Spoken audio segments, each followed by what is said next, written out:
selamat pagi teman-teman Nizam Edukasi. Assalamualaikum warahmatullahi wabarakatuh ya. Kembali lagi ya kita untuk membahas hadis kedua di kajian kitab Ushuriyah gitu ya.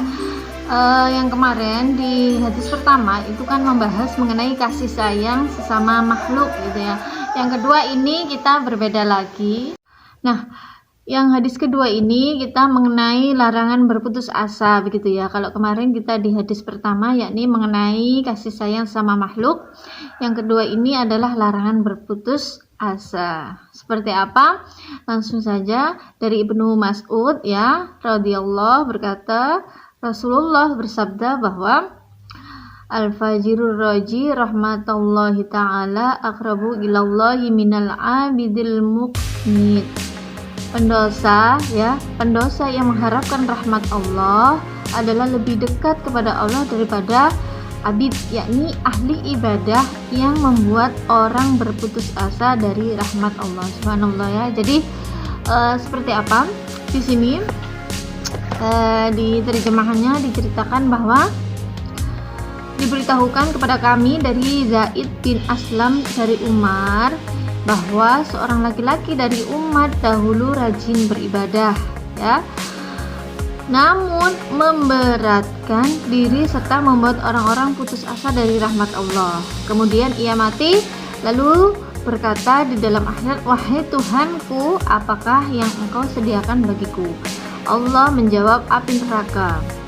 Orang itu berkata, wahai Tuhanku, manakah ibadah dan jeripayahku? Allah menjawab, dulu engkau membuat orang-orang berputus asa dari rahmatku, maka sekarang aku membuatmu berputus asa dari rahmatku. Diriwayatkan kembali di bawahnya ya dari Abu Hurairah radhiyallahu, Nabi Shallallahu alaihi wasallam berkata bahwa ada orang laki-laki tidak pernah berbuat kebaikan sedikit pun kecuali mengesahkan Allah gitu ya. Ketika menjelang mati ia berkata kepada keluarganya, jika aku mati bakarlah lalu buanglah abuku ke laut. Mereka pun melaksanakan wasiatnya gitu ya. Kemudian ia ditanya oleh Allah, apakah yang menyebabkan engkau melakukan hal ini?